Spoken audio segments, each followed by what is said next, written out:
Di sini siapa yang gak pernah iri sama pencapaian temen lo atau orang lain? Yang penting gak hasad aja. Hasad tuh kayak punya keinginan agar nikmat orang lain tuh hilang. Kalau iri doang kan cuman kepengen juga gitu loh.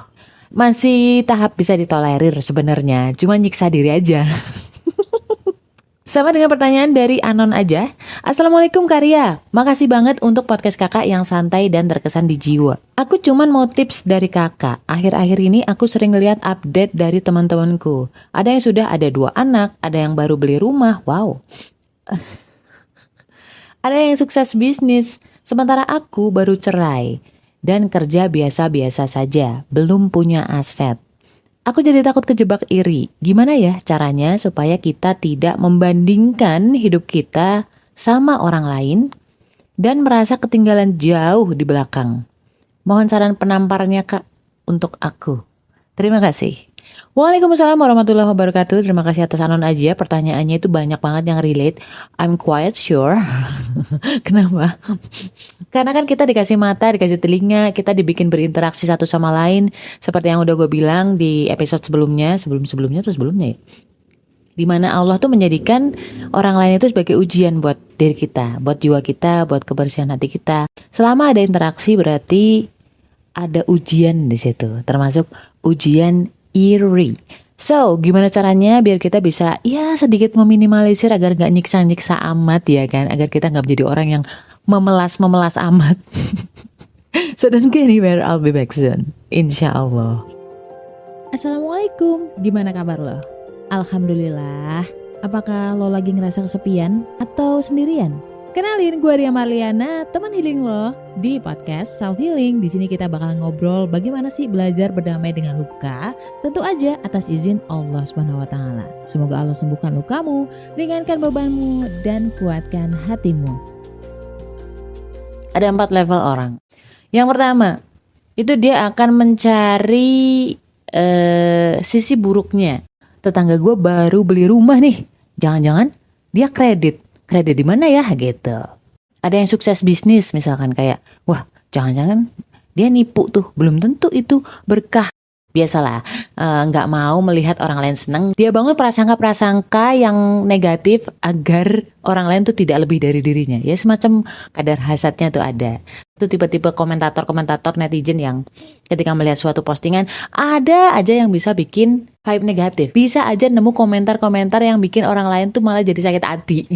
Tapi gue yakin lo nggak kayak gitu. Karena biasanya orang-orang yang kayak gitu gak akan betah dengerin podcast gue. Seriusan.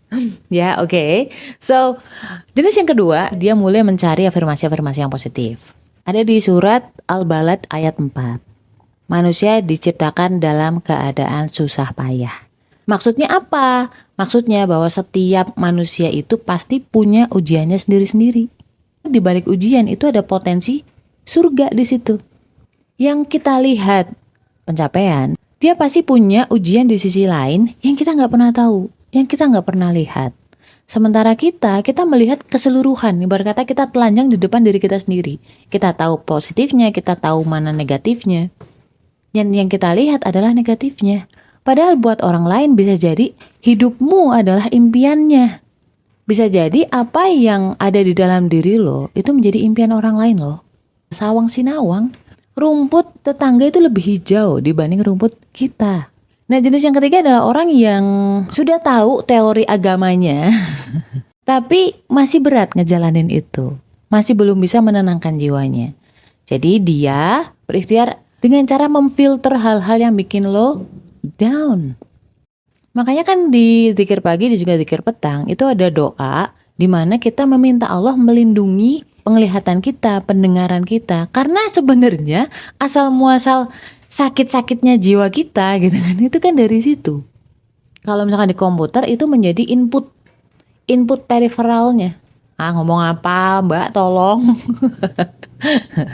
Semakin banyak melihat yang menyakiti lo dan kamu terus-terusin, ya udah nikmatin aja itu sakit hatinya, iri-iri hati kita gitu, repot-repotnya kita, ya nggak sih? Apalagi lo barusan cerai kan, belum lama ini cerai. Kurangi dulu ngelihat status teman-teman lo dan alihin ke kegiatan yang lain, ke kesibukan yang lain.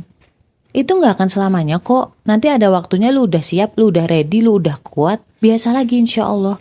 Ada waktunya. Cuma memang kalau misalkan masih tahap-tahap transisi, apalagi tahap-tahap move on, nah itu butuh filtering namanya. Gue tipe yang nggak akan sungkan untuk nge-mute status-status dari rekan-rekan gue, saudara gue, even saudara gue ya.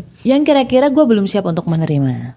Keluarga besar gue adalah keluarga besar dari tenaga pendidik. Dan dari zaman gue kecil nih, mereka suka banget kayak membanding-bandingkan antara pencapaian dari si anak ini dengan anaknya saudaranya kayak gitu loh. Sekarang ada sosmed dan ada grup. Sementara anak gue tuh punya keterbatasan. Salah satu anak gue itu autism. So kadang-kadang ketika saudara gue ada yang mau memamerkan entah di statusnya, entah di grup, gue nggak nyalahin mereka, ya kan? Gue cuma bilang bahwa aku belum ready untuk ini di saat itu ya. Dan gue nge-mute lah akhirnya. Gue mute status saudara gue yang itu yang sering mengupload achievement anaknya. Apa aja, mau akademik, mau olahraga kayak gitu-gitu. Termasuk grup keluarga yang sering banget ada kayak perlombaan achievement anak-anak mereka gitu. Ya gue nggak mungkin dong kayak hentikan itu semua, nggak usah, itu di luar kontrol gue gitu kan. Gue nggak akan ngatur orang, yang bisa gue atur adalah diri gue gitu kan. Ya sama kayak lu nggak bisa ngatur orang lain untuk nggak nyetatus itu, yang bisa lo atur ya diri lo yang lu atur, lu adjust, gampang sebenarnya mah. Ya toh sebenarnya gampang, dan alhamdulillah lambat laun hidup terasa lebih tenang. Masya Allah. Beneran, serius. Like seriously, ketika lu tahu bahwa ini bakal nyakitin lo, jangan ke sana. What's the point gitu loh? Ngapain? Ya kan, gue nggak nyalain orang-orang ketika mereka mungkin upload achievement mereka, itu nggak salah menurut gue ya, itu nggak salah. Tapi mungkin gue akan adjust diri gue dulu lah. Karena kan gue yang paling tahu kapasitas diri gue, kapasitas jiwa gue, seberapa siap gue menerima itu, seberapa bisa gue untuk gak iri, kayak gitu-gitu loh, ya kan? Keempat adalah ketika itu lu gak bisa hindari. Contohnya ketika di pekerjaan. Ketika ada informasi, announcement bahwa si X telah memenangkan tender ini, berhasil menjual sekian unit ini ke PT ini, bla bla bla bla kayak gitu-gitu dengan sekian miliar, alalalalalalalalalaloh gitu kan. Gue nggak bisa pungkiri bahwa gue juga pengen gitu. Gue bukan ingin kayak menyaingi menjadi nomor satu, no. Gue nggak suka kompetisi, capek. Yang gue ingin cuma satu, gue punya manfaat, udah itu aja. Nggak jadi beban.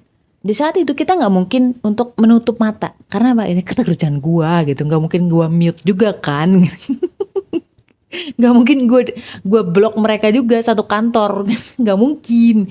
Nah ketika hal-hal kayak gitu, berarti kan ujian tetap datang nih, walaupun kita filtering, mau nggak mau kita harus tetap bisa menghandle itu. Siapa yang kita andelin? Ya Allah, cuman Allah. Saat melihat nikmat yang diterima oleh orang lain, Syekh Muhammad bin Shalih Al-Utsaimin rahimahullah memberikan nasihat nih. Apabila engkau melihat Allah menganugerahi seorang hamba suatu kenikmatan, berupayalah untuk menempuh sebab supaya engkau menjadi sepertinya. Janganlah engkau merasa tidak suka atas apa yang Allah karuniakan kepada saudaramu. Berdoalah, Allahumma zidhu min fadlika wa a'tini afdola minhu. Ya Allah, tambahkanlah karuniamu kepada saudaraku tersebut, dan berilah aku karunia yang lebih utama darinya. Itu sejalan dengan isi dari kandungan surat An-Nisa ayat 32. Mohonlah kepada Allah bagian dari karunia-Nya. Teman-teman, ini tuh gue udah praktekin lebih dari setahun mungkin ya. Ya walaupun awal-awal kayak belum terlalu ngaruh gitu ya, kayak terpaksa banget dengan harapan mendapatkan nikmat yang lebih utama. Lama-lama gue terbiasa dengan doa itu, dan gak berasa yang dulu mungkin agak sereng gitu kan, kayak berasa iri gitu, pengen gitu. Jadi malah Allah kasih jiwa gue untuk ikutan seneng ketika melihat orang lain mendapatkan nikmat atau achievement. Tipsnya satu, praktekin doa tadi. Insya Allah gue share juga di description box. Tolong hafalin ya. Hafalin. Itu doa biar lo gak mudah iri. Kalau misalkan lo gak hafalin doa ini, rugi. Karena justru ketika orang lain mendapat nikmat dan lo melihat itu adalah waktu mustajab untuk berdoa. Ini juga sudah terjadi ketika Nabi Zakaria melihat nikmat yang diterima oleh Bunda Maryam. Jadi Bunda Maryam dulu itu kan mendapatkan makanan dari surga. Ketika Nabi Zakaria melihat nikmat pada Bunda Maryam, Nabi Zakaria ikut berdoa karena tahu bahwa itu adalah waktu yang mustajab untuk berdoa, meminta keturunan. Dan you know what?